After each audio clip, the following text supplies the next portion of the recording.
chegou a hora da gente fazer a apresentação sobre esse tema aí de argamassas poliméricas,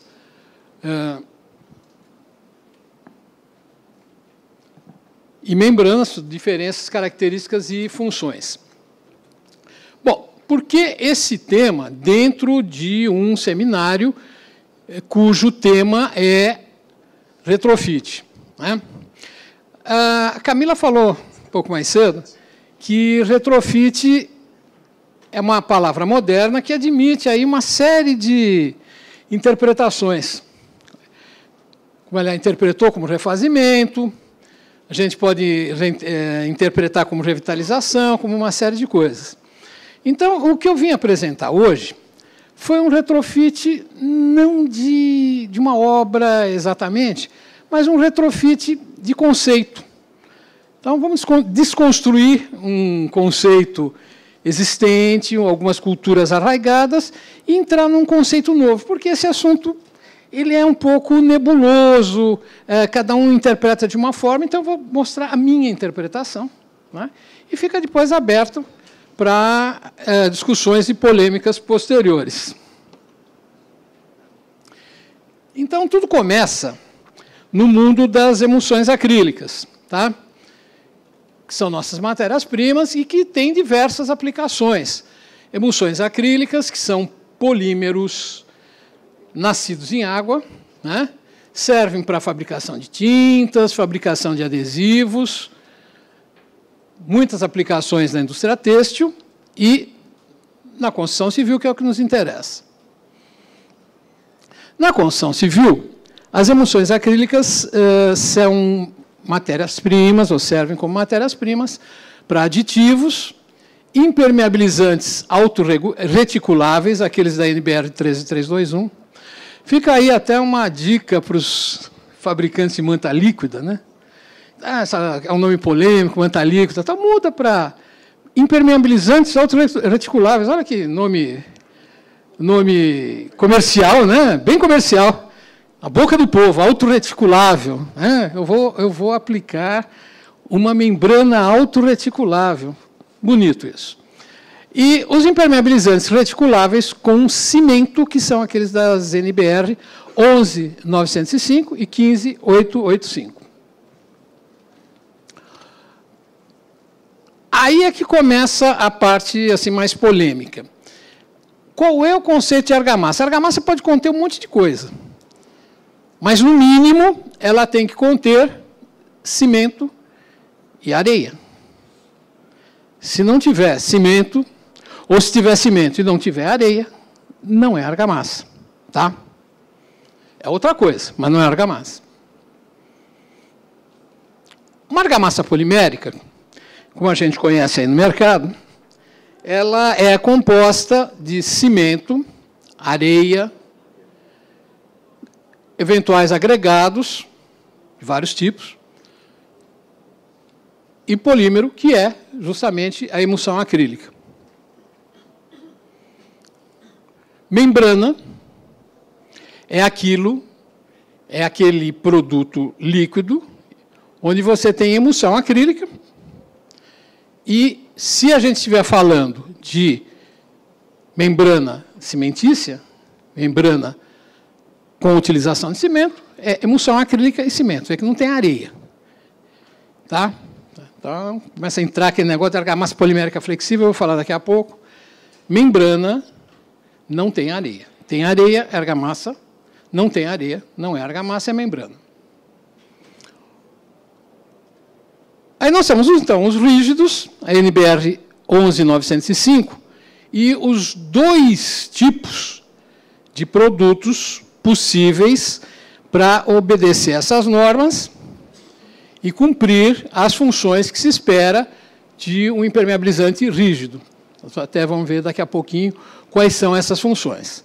Nós temos a argamassa polimérica pré-dosada, que a gente conhece, inclusive, de mercado, que é argamassa polimérica, porque você tem resina rígida, né, uma resina acrílica rígida, ou uma emulsão acrílica rígida, e os agregados sólidos.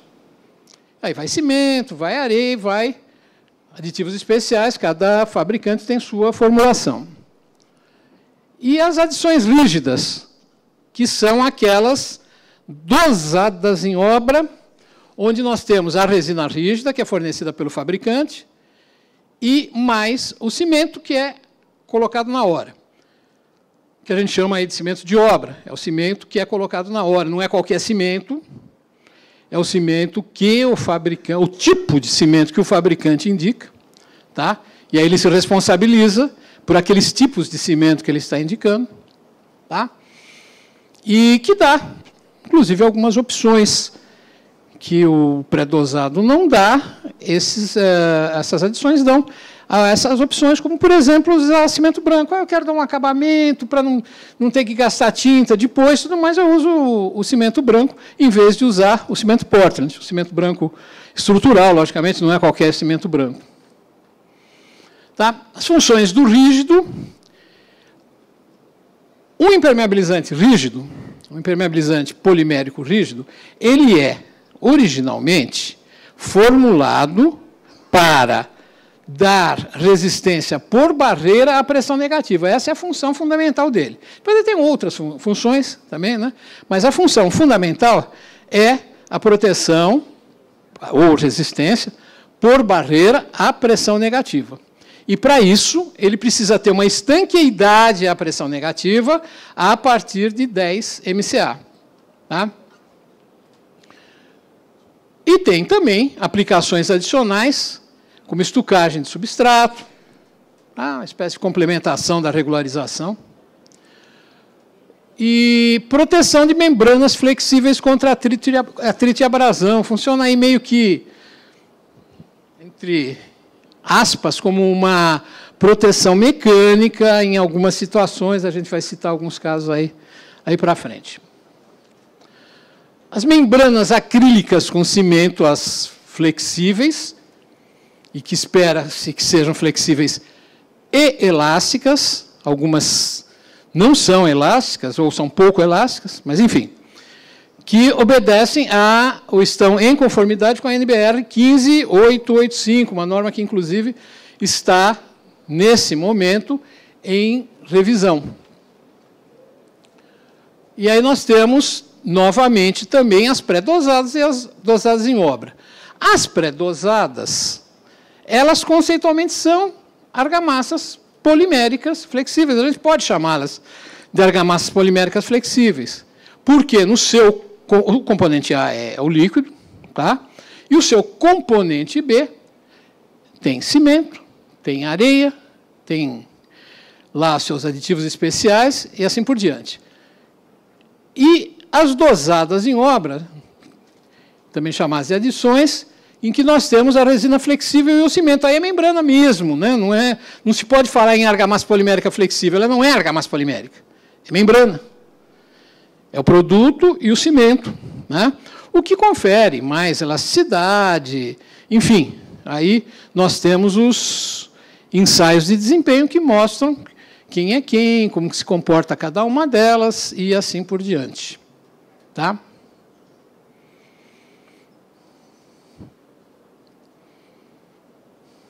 As funções do flexível são a impermeabilização em pressão positiva, tá? Que parece que o rígido também pode ser usado para impermeabilização em pressão positiva. Estanqueidade a partir de 25 metros de coluna d'água. Então, você vê que a estanqueidade positiva ela é maior, né, do que o mínimo necessário para estanqueidade negativa. Capacidade de acompanhar fissuras até meio milímetro de espessura de abertura. Esse aqui é outro assunto hiperpolêmico e que não vai se resolver enquanto não saírem os estudos e, futuramente, a norma da Cracking Bridging Ability, de CBA. Enquanto não sair esse negócio de CBA, fica esse assunto sempre cinzento, nebuloso, né? Então, pela nossa prática, uma boa membrana cimentícia da NBR 15885 tem capacidade de acompanhar fissuras até 0,5 milímetros de espessura, de abertura. Tá? As membranas cimentícias dispensam proteção mecânica, e eu coloquei aí como opcional, quer dizer, dispensar não significa não pode usar. Pode usar. Tem suas vantagens, tem suas desvantagens. Né? Hoje nós assistimos uma palestra bem detalhada, eu nunca tinha visto uma palestra com tantos detalhes como assistimos hoje, sobre proteção mecânica. Acho que todo mundo aqui aprendeu muito sobre isso. Né? Então, pode usar e pode não usar. Tem casos que você não pode mesmo usar a proteção mecânica, você tem problema de cota. Né? Tem problema de cota, aí você muitas vezes você muda o sistema. Você tinha um sistema, às vezes originalmente, que previa manta asfáltica, tal. É o sistema mais adequado para aquilo, mas você muda para um sistema de membrana, porque não tem cota suficiente. Né? E aí, bom, se não tem cota, eu preciso tirar a proteção mecânica também, aqueles 3 a 4 centímetros de espessura adicional, se eu não tenho cota, não é possível fazer. Tá? E pode até receber, então, pode receber acabamento cerâmico diretamente, quando dispensa proteção mecânica, e diversos tipos de pintura. Os acrílicos normalmente são bastante compatíveis com outros sistemas. Tá? Eu tenho, inclusive, aí uma série de exemplos com aplicação de colas de poliuretano, tintas poliuretano, até alguns casos de tintas epóxi que eu tenho aqui, que eu tenho aí no nosso acervo de obras, que foram aplicadas diretamente sobre as membranas, sobre uma membrana acrílica cimentícia. Tá? Algumas daquele tipo de adições resistem a ultravioleta e podem ficar expostas. São todas? Não, não são todas.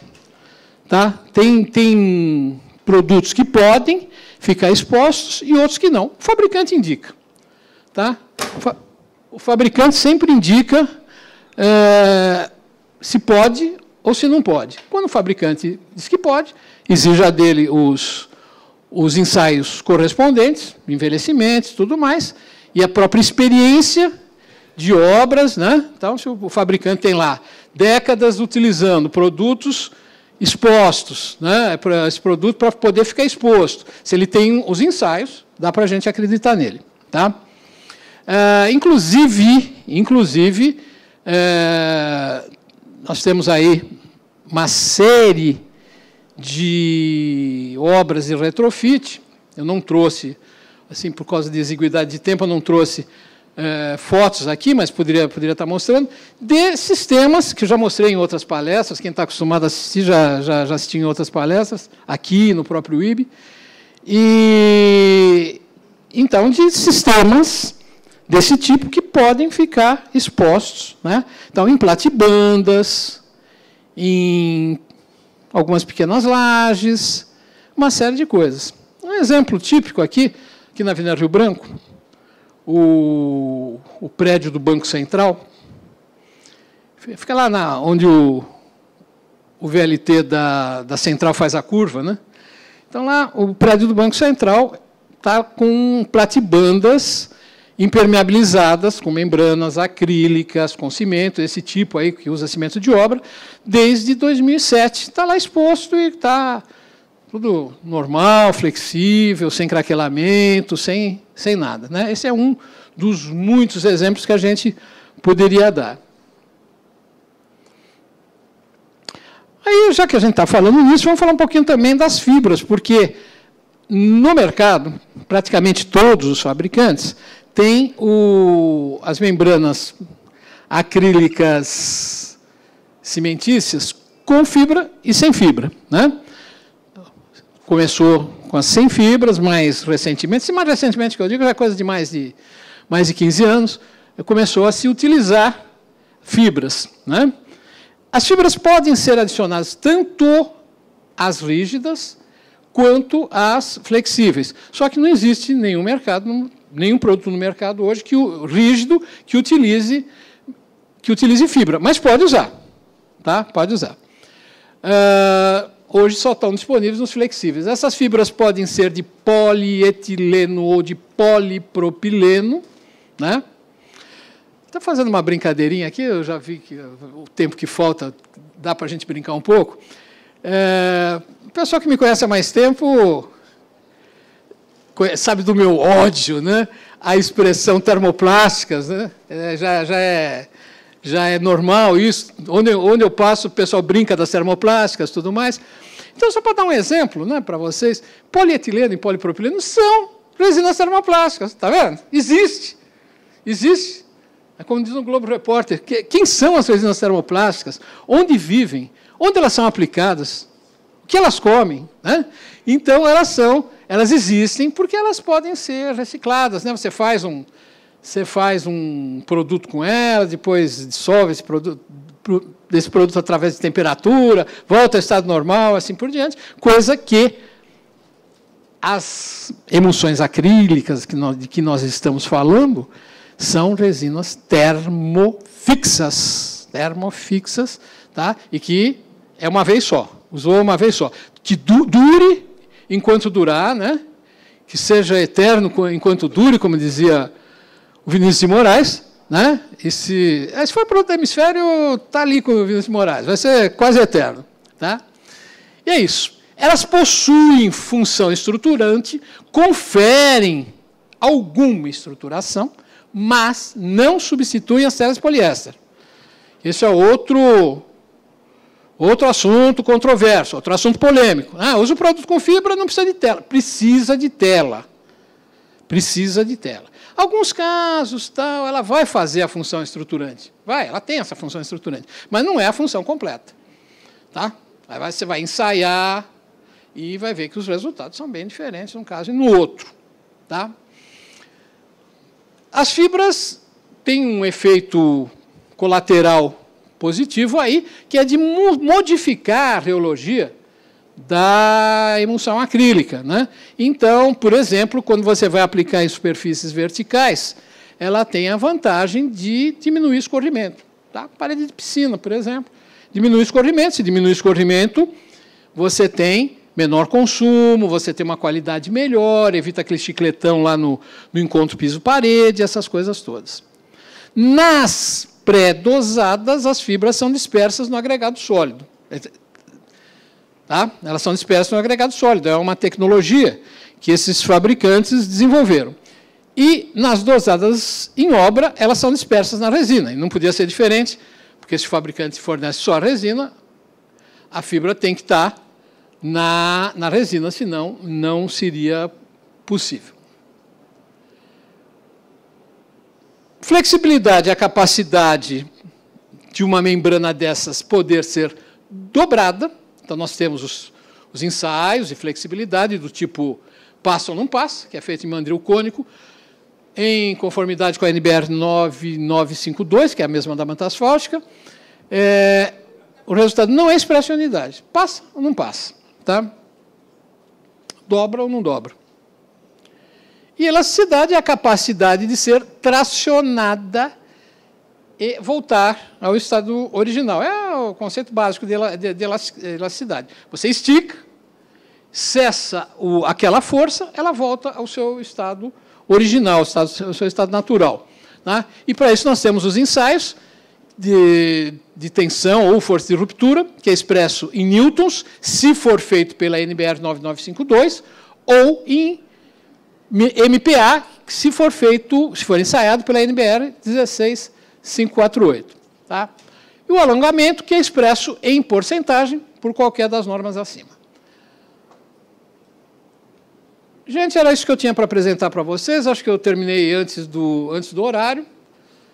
Não estou com stand, mas estou aí no corredor esses 2 dias. Quem quiser conversar comigo, eu sei que o assunto é bastante polêmico. Quem quiser, inclusive, me contestar, eu estou à inteira disposição. Estamos aí para isso, seminário é para isso. É um local de aprendizado, e o aprendizado se faz não somente pelas palestras, onde cada um mostra a sua experiência em alguma coisa, mas pelas discussões, sim. Eu acho que cada um tem uma opinião, tal. Impermeabilização está dentro do ramo das exatas, mas não é uma ciência tão exata assim, né? Tem muita tentativa e erro, embora a gente, através das normas, esteja procurando exatizar, criei um neologismo aí, exatizar o máximo possível a disciplina. Tá? Mas é isso. Valeu, gente. Obrigado. Bom seminário a todos.